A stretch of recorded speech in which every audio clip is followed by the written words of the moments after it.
Passport Mommy with Michelle Jerson. When I met you, I had my daughter in tow, and this show, I have my daughter in tow because she decided to wake up from her nap. Motherhood is both amazing and difficult at the same time. The Passport Mommy, Michelle Jerson, is here to share in your journey. It's amazing. It really is, just watching them grow and see how much change and how much they learn just without the filters around them as you get older. Motherhood is a journey that can take you off the beaten path. Michelle Jerson, the Passport Mommy, is here to help you navigate. You are awesome. Joining you on your greatest adventure, here's Michelle Jerson, the Passport Mommy. Welcome to the show. I'm always thrilled to have with me people who go out and start their own businesses, especially if it comes from a passion of theirs. And for that, I have with me today Neil Goldberg. And Neil started at New York One News in 1993 on a college internship at 20 years old. He was hired as a sports producer in 1998, covering nearly a dozen New York professional team trips to the World Series, the Super Bowl, the NBA Finals, and the Stanley Cup Championship. Then he was laid off in fall of 2017. There was a takeover by another company, some restructuring, and he decided to start his own business in June of 2018. And for that, he opened the Main Street Board Game Cafe in April 2019 in Huntington on Long Island. Neil, thank you so much for joining me today. Hi, Michelle. Always great to talk with you. I am just so impressed with you and Dawn. I had Dawn on the show last week, and I've always been impressed with her with going out and starting her own business. And I'm so impressed with you because I know, coming from a career in media, it is always hard, I think, from any career to just transition and then to especially just start your own business with no business experience in the past. I always have tried to challenge myself. And as the years at New York One kind of wound down, and I think this can happen to anyone when they're at a job for a long time, and I'll just use this term because it's the most descriptive, you can almost start to feel institutionalized. That you think to yourself, this is the only place I could work. If I had to go somewhere else, if I got laid off, what would I do? Because this is the only thing I've done for, 2 decades. Right. So I always had that in the back of my mind that, if this ended, I should have something in mind that is not this. And I was a sports producer. And I had a great job. I got paid to watch sports on television, which is a job I highly recommend to anyone. And I got paid to watch sports on television and get to go to games for free. So, no idiot gives that job up. Right. So, but, all things come to an end. This is the way the world works. And, I'd always, as someone, felt like whatever I did, it should be something that I'm naturally interested in. And, a few years ago, I kind of got back into the hobby of playing board games. And I started buying board games. I wound up with a big board game collection. And I thought if I ever got spun out, I would try something with board games. What, at that point, I didn't exactly know. But eventually I came around to the idea of a board game cafe. Right, which I think is a phenomenal idea because I know when we moved to Connecticut, there's one in the town where we live. They're very popular in New York City, but there was really none like this on Long Island, was there? No, there had been board game stores, and there were one very popular one, and unfortunately the man who owned it, they lost their lease. They decided not to re-up. He's been very kind and generous with his experience and advice. But yeah, there was nothing like it. And for those of you who might not know what a board game cafe is, we sell board games of all shapes and sizes, new ones, old ones, everything. We have a library of about 300 plus board games that you can sit and play for $5 during the day, $10 nights and weekends. Kids are always $5. And then we also have what we like to call half a Starbucks, which is coffee, desserts, snacks, appetizer type stuff, and beer and wine for while you're playing. And we have staff who, like me, really know their board games, and we're there to help you pick out a game that you'll enjoy and show you how to play. And I love it because number one, if you're single, you can go there. It makes for a great date. If you're married and just need a night out, great. But if you have kids, what a terrific place to go with the family, or even after school. You can tell your kids to go there if they can get there on their own after school. I know you were talking about after school programs, because so many kids nowadays are just so attached to their phones and the tablets. And your motto for the cafe is unplug your game. And I think that's so appropriate. Yeah, we've had a tremendous response from families. We've made Sunday Family Day, and from the minute we open, we have a ton of parents and kids. And, we're trying to find something that can help parents find some screen-free entertainment for kids. And, I'm not going to be the one. I trash around on my phone as much as anyone, and it's important to have tech-savvy kids, but it is also important for, I think, kids to have the ability, and I'll use that word, ability, to put their phone down and be able to socialize and have fun without it. And board games, we think, are a great way to do that. It involves socializing. It involves talking to the person in front of you. It involves all kinds of things while you're playing a board game that has strategy to it, such as math and planning and odds making and strategizing. And we're going to be starting an after-school program. It'll be a 2-hour drop-off program with an actual curriculum of board games that will build on all of those skills. And it's, I think, something that's actually going to really grow, I think, in the world right now, and in our time where everything is so tech-focused and so screen-focused. The finding something to get off your screen and yet have some entertainment value is something that I think families are going to find very important. Yeah, I agree. I mean, it's scary to me. I see my 2-year-old. She is constantly pulling my phone out of my hand, and she already knows how to scroll to the app that she wants, play the video that she wants. And it's a constant battle to try to not get her to grab my phone and to not ask for it, because even when it's not in sight, she's always asking for it. Yeah, I mean, it's tough. And, all the things, what is the right age to get a kid a phone? And all of that, and it's something every parent struggle with. And there's no right or wrong answer, and everybody knows their own kids. And like all things in life, it's about limits and boundaries. And I always say limits and boundaries are important. It doesn't matter where they are as long as they're there, right? And where you place them.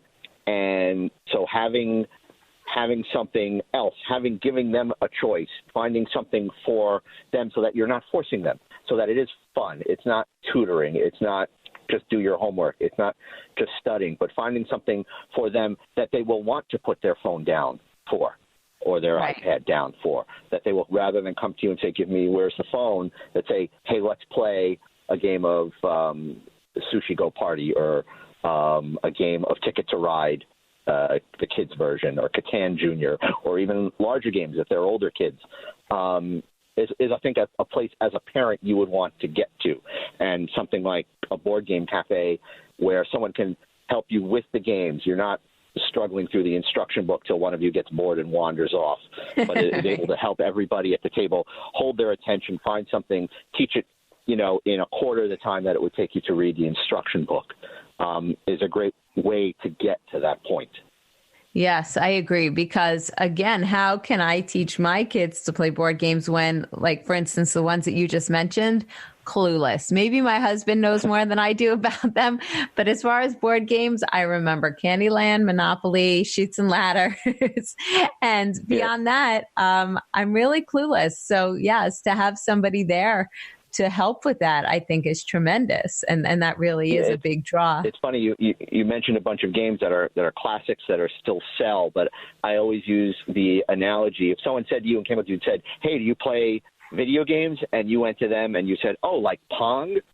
Well, yes, Pong is a video game from 1974, but video games look a lot different than that now. Or picture any old Atari game or old Pac-Man game. Does Fortnite look like that? No. Right. I would say that board games have made the same jump and have raise themselves in complexity, in entertainment value, in interest in the different things they have, in the different styles, in the different themes. There's two games that me and my wife love to play. One is called Grand Austria Hotel, which is about running a hotel in the turn of the century Austria. A game called Unfair, which is about running a slightly shady amusement park where all you really care about is making the most money at the end of the game. Who cares whether the park is maybe safe or not? And even games that are new classics like Catan, which is about settling an island and who can settle the island the most efficiently first. Like your game starts as you pulled up on the shores and you start to build roads and towns and larger and need to get the right resources from the land, or Ticket to Ride where you're building train routes across the United States. And even there are games now, which I love to play, called cooperative games, which is everybody works together to beat the game. Either the game wins or everybody wins. And those are great because you play a game, somebody wins, great. But when everybody wins, and if you play it, on the standard level, you usually will lose 3 or 4. When everybody does win, it's very exciting. And there's a game called Burgle Brothers. That's my favorite cooperative game, which is about an office building heist. We're talking with Neil Goldberg. He is the owner of Main Street Board Game Cafe. I'm Michelle Jerson. You're listening to Passport Mommy. More coming up in a few.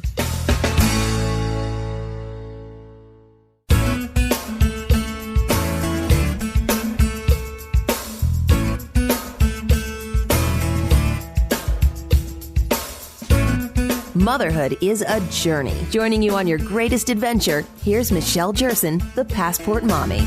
We're talking with Neil Goldberg. He is the owner of Main Street Board Game Cafe, located in Huntington Village, Long Island. He is a new business owner. The Board Game Cafe opened April 2019.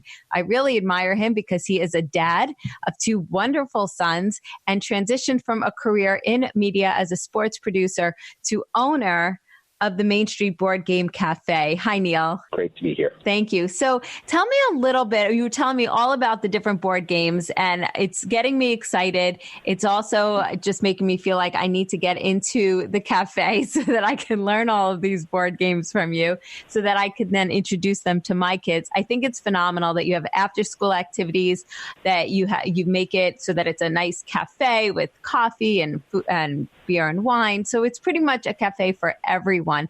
Tell me a little bit just how you made this hobby into a business, because I can't imagine how much work went into this. And I feel like it can be very daunting for a lot of people to just go out on their own and start this business. And you did it in a relatively quick and efficient manner. It felt a lot longer from my end at times. I'm sure. But, I mean, you have to do the work. Looking back on it now, you have to start at the very beginning, assume you know nothing other than your idea. You have your business idea, which starts a problem that needs to be solved, they tell you. This is a town that doesn't have enough to do. That's how I started it. With the town of Huntington Village, that this would solve the problem of people looking for something to do after dinner. And I took some classes at the local community college, starting how to start a corporation, incorporating yourself, all of these things. And overall, you have to go piece by piece, point by point, problem by problem, and don't put any time limit on it. Don't say, I have to have this business open by this point. It doesn't work that way. It's open when you're ready to open. I thought I'd be open in 4 months. It took me 9 months. And, and that was with me with, no experience at all. There's a line from one of my favorite movies, The Martian, where he says, at the end of the movie, all I ever did when he's in the movie where he's stranded on Mars, all I ever did was solve the next problem. And I just thought, if I solve enough problems, I get to go home. Right. And that's the way you have to look at starting something like this. Educate yourself as best you can and be ready to always solve the next problem. Yeah, I think that's great. And when you said that you were opening in Huntington Village, I thought how brilliant, because it's already a great area for restaurants and nightlife. But like you said, not so much for things to do after you go to the restaurant or the bar or for after school. Yeah, and we've had such a tremendous audience of, like you said before, couples and dates, because when you're out with your significant other, what's the one thing you want to do? You want to talk. You don't want to be watching TV. It's great to go see a movie, but then it's just staring at a screen. But to go someplace after dinner that isn't just drinking, but that is social. We've seen so many people have a great time, and they come, that this is our place has become kind of their date night spot. And they come, a few times a month, and they learn a game. They hopefully love a game enough to buy a game on the way out the door. Easy games, hard games, all types. And we've had such a tremendous response. It's such a great town. It's one of the great walkable towns in the suburbs on Long Island. There's really only one or two or three. And it's, location can be everything when you're starting a business. And for us, it really has. Yeah, exactly. I think you should start having speed dating events there. And then after people connect over speed dating, they could break out a board game. Yeah, that's a good idea.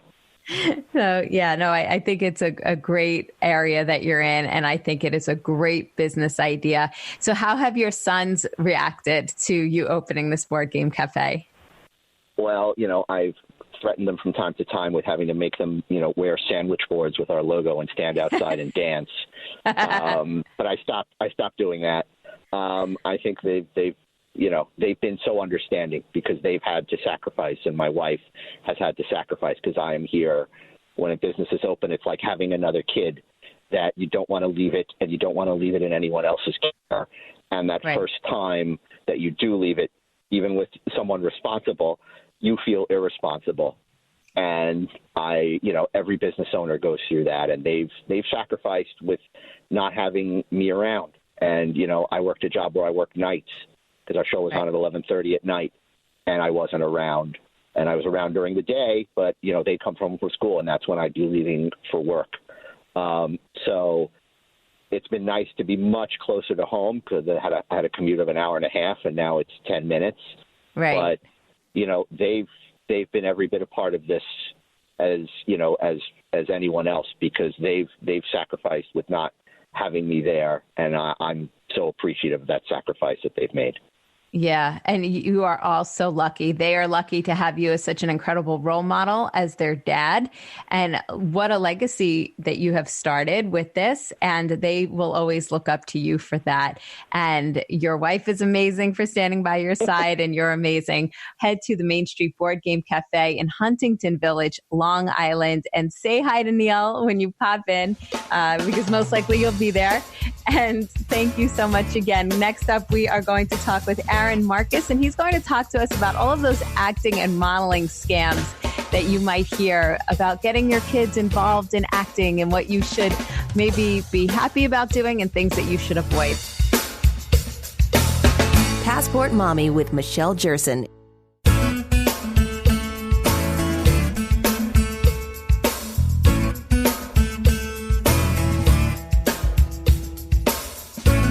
Motherhood is a journey. Joining you on your greatest adventure, here's Michelle Jerson, the Passport Mommy. Our next guest, Aaron Marcus, has been a full-time actor and commercial model for over 30 years. He's been cast in more than 1,200 projects, including the ABC pilot Heart of Life, Steve Carell's new feature Irresistible, Gotham, his recurring role on House of Cards, Mr. Robot, Halt and Catch Fire, Rectify, Law and Order. The list goes on. Aaron, thank you for joining me today. Oh, I'm excited to be here. So I was thrilled to have you on because, you have been a successful model and actor for 30 years. So you've been in the business, you know the industry. And for new people who are new to the industry, and especially parents, I wanted you to talk to us because I feel like a lot of parents, as soon as they have a new baby, they're like, oh, my baby is the cutest baby. And of course, everybody thinks their baby is the cutest baby around. And so they want to enroll them with an agent or bring them on projects, or they're told that they should be a baby model. And it's not always on the up and up, correct? Correct. You do have to be careful and know what kind of things to look out for, and if you would like, we can spend a little bit of time going through some of those things. Yeah, I would definitely love to, because I remember when I was at a radio station a few years ago, I had to cut a commercial that was sort of like, hey, did your child like to blah, blah, blah, blah, blah? Well, these people will be in town and you can meet them and sign your child up to be the next Disney, whatever. And it just, I know that a lot of these, they get you wrapped up in it and then they ask for money or different things. And so, yes, I would like to hear from you. What is a good way to go about getting your child involved in auditions right off the bat? Sure. So let's first talk about what ages you are referring to, because you're going to do different things depending on the age of the child. So you tell me, what age would you like to start talking about first? Okay, so let's start with the new babies. Okay, so you've got a new baby. So one of the first things you want to keep in mind is, no matter what anybody might say to you, do not go out and pay for professional photos. Right, because your baby changes every other day almost. Exactly. And there are people out there who will, it's shameful to me, and it's not good for our industry. And even for someone like me who also does online mentoring with people, when there are folks out there who just do outrageous things and say outrageous things, it makes everybody look bad and feel suspect. So, and without a doubt, what you want to do is this. Just use your cell phone, take some photos, and then what I would probably do is start doing a search for local agents in your area. And there are many different ways of finding agents in the area. And then what you want to do is find out if the agent actually represents infants. Some agents do, some agents don't, in which case you'll find out very quickly. There are, in some situations, where there are agents, not even just infants, even for young teens. So some agents don't deal with kids at that age either. So there are managers who sometimes just manage children. Those would be great people to contact if they do, have managers in your area. And look, if you're living in a very remote place in South Dakota, chances are you're not going to run into a manager. But you will find an agent. You'll find agents in every state in the United States, and I would assume that in some of the smaller markets, they're going to represent everybody because there's not a tremendous amount of work available, and they want to make sure that they have everybody on their roster so that when projects do come up and they need infants, and infants do get hired. I think Jodie Foster she started her career as an infant, doing, like tanning, suntan lotion commercials. I was going to say tanning. Right. Well, I guess to prevent burning, but suntan lotion commercials. But the key thing is, look, you want to find a reputable agent in your area. And one of the other things to always keep in mind, legitimate agents make their money by taking a percentage of any booking that you get. And typically, if you are doing a modeling job, and when I say modeling, a lot of times people immediately think of fashion models, very tall, very thin women, beautiful-looking guys who are doing runway shows in Milan and Paris and New York for high-end designer clothes. I'm talking about a whole different kind of modeling. The kind of modeling that I do, it's called commercial modeling.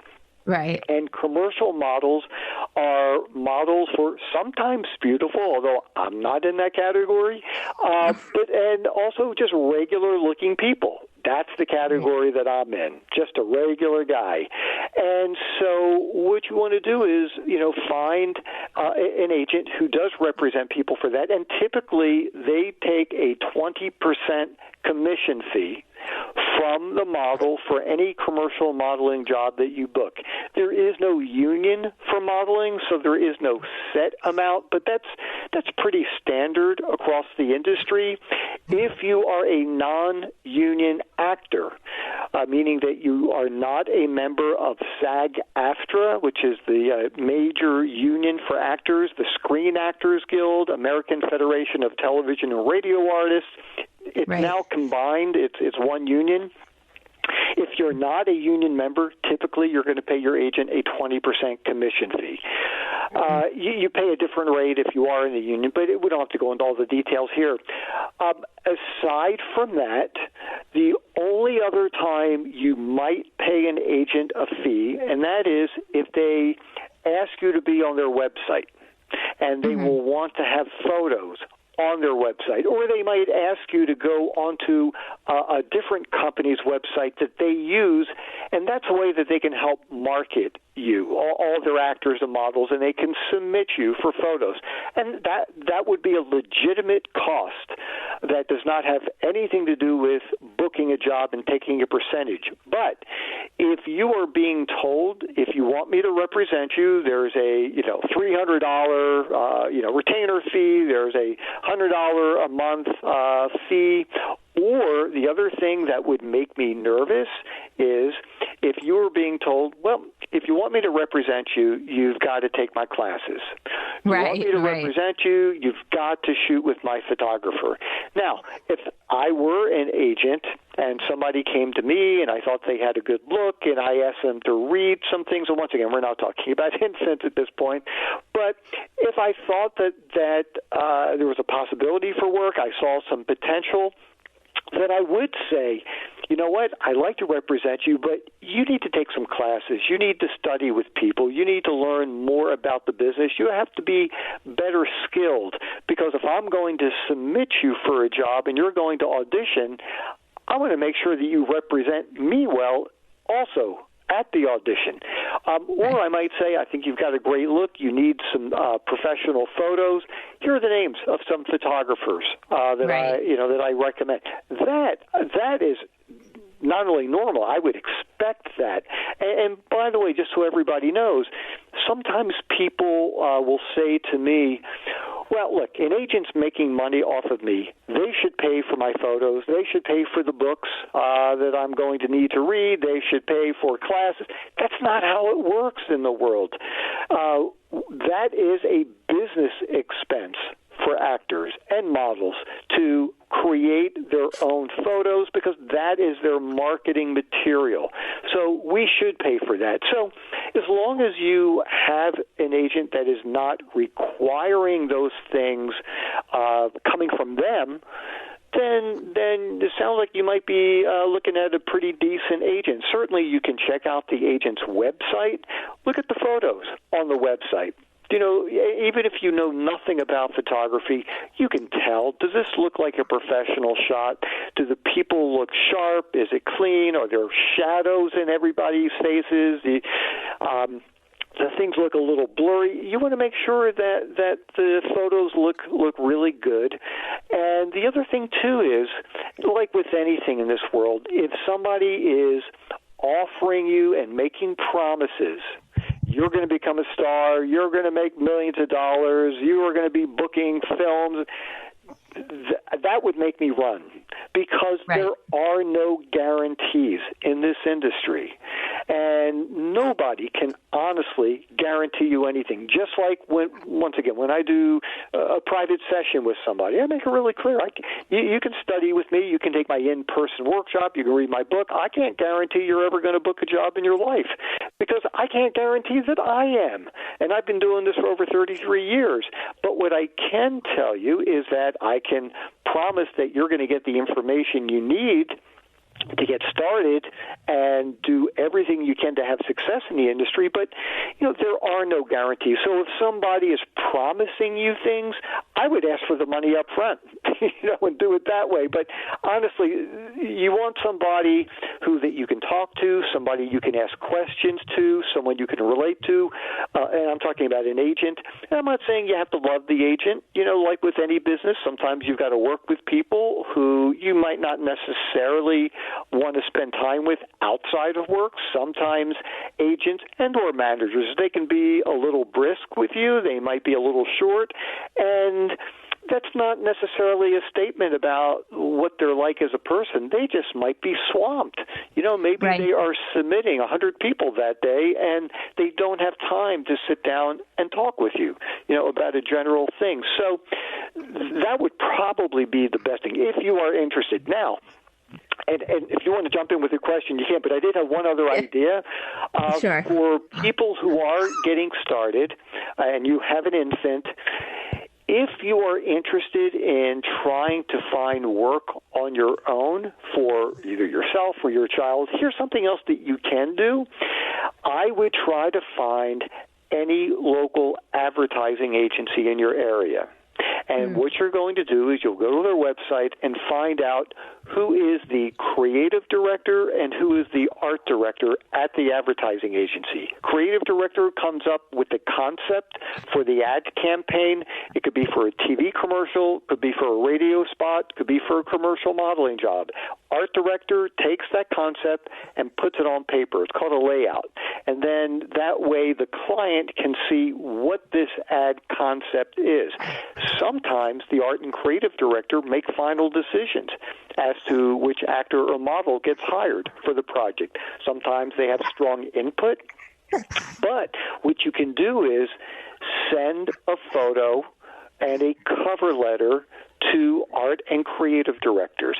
I would highly recommend that you do not just send an email and attach a photo of your infant, because most people today will not open up unsolicited attachments. It's just dangerous. There are too many viruses out there.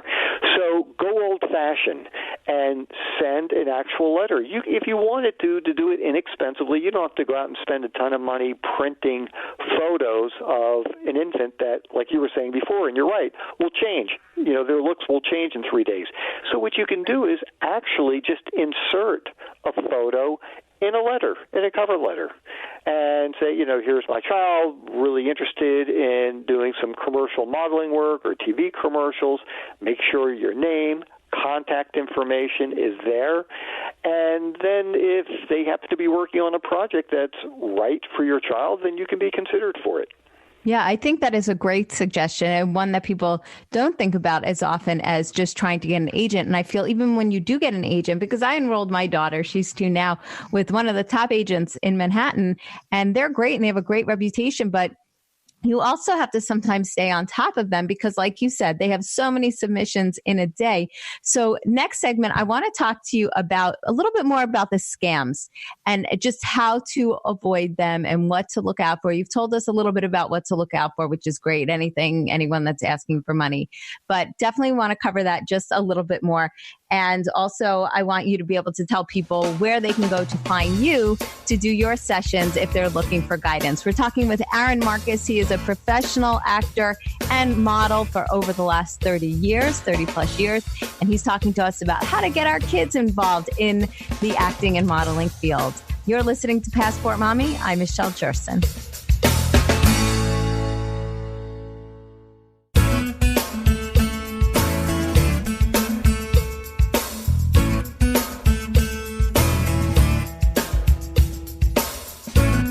Motherhood is a journey. Joining you on your greatest adventure, here's Michelle Jerson, the Passport Mommy. We're talking with Aaron Marcus. He is a full-time actor and commercial model for over 30 years.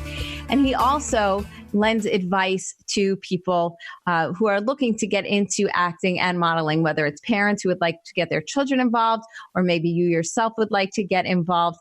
And he has a website, a book, so many ways that you can be reached. Aaron, tell everybody really quickly before we get back into scams, how can people reach you if they would like just to chat with you and to maybe set up some kind of coaching sessions?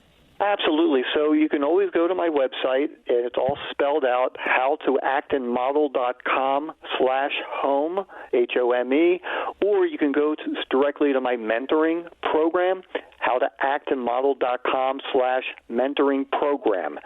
And on the website, you can read about my book as well. And, more than happy to try to answer any questions for people. And if you are interested in getting started for your child or yourself, we should set up some sessions and we can talk about it. Perfect. That sounds great. So we were talking about scams and what to look out for if you're approached by somebody, or maybe you hear a commercial saying, hey, we're going to be at the local mall this weekend. Come on down and see if your kid can be the next so-and-so big star. What do you make of those? Yeah, and look, there are conventions out there that are very legitimate, and people train, they go to a convention, they will be seen by legitimate casting directors and managers and agents and other industry professionals. And then you also have, like you were saying, some companies coming to town, your child can star in the next, movie, in the next TV series. But one thing just to keep in mind, the way that things work for, let's say, a TV series, first of all, they're very hard to book. And I'm not saying that perhaps your child doesn't have an innate ability and is just a phenomenal actor. Most of the time people who get cast, kids who get cast in these projects, have had a lot of experience. And typically you're going to be auditioning, and then you will have callbacks where they're going to ask you to read again, and then they might have you read with some of the other people. So to think that somebody's going to come to town and just hand you a contract to be on a TV series, it's just not reality. And basically I would say that anything that just sounds too good to be true, and they are making it seem like it's just the simple kind of process, that would make me a little bit nervous. You do have to be careful, though, with just going online and checking out complaints, because there are some very legitimate companies, and there might be, one or two or three people who weren't prepared, things didn't go well for them, and then they just slammed the company. And unfortunately, in today's time period, that can be very damaging to a company, and it had nothing to do with the company. The people just didn't get what they expected, and they're angry. But, you can talk to other people, perhaps, who have, gone to, one of the showcases or whatever it is. And, most importantly, I just use your gut, and if something doesn't quite feel right, trust your instincts, because it's probably correct. And for anybody out there, I'd be more than happy to, if you have a question about an organization, just get in touch with me. I'd be more than happy to share information with you. That would be great. That would be terrific, because I know too, parents can also get wrapped up in the whole stage mom and stage dad mode as well, because they want their kid to book this job. They want it more than I think a lot of kids want it. And so you really have to also make sure that you're doing this for the kids. I mean, I understand wanting to build a college fund, absolutely, but to a point. Yeah, and but you hit it perfectly. Make sure your child is the one who's interested in doing this, and as soon as the child starts saying, you know what, I think I'd rather be swimming or playing field hockey or baseball, I really don't want to be doing this, listen to your child, because you don't want to force them into something that they just are not interested in doing. I'm not saying just because somebody is getting nervous and they want to back out, well, look, that might be a good time to have some conversations about following through. But if they truly are just not enjoying it, then find another extracurricular activity. Exactly. Aaron Marcus, thank you so much for joining us today. So informative, so fun to talk with you. Again, you can check out his website, howtoactandmodel.com/home. And you can also check out his YouTube videos. He has a YouTube channel and an ebook out there as well. And that's how you can reach him, just to find out all kinds of information and how to book a session with him. If you're thinking about breaking into the field, or maybe you're already in the field and you would just love to run something by him, maybe something came up and you're like, hey, I would like a professional's opinion. I'm Michelle Jerson, the Passport Mommy. Thanks so much for listening to the show today. Have a great rest of your day.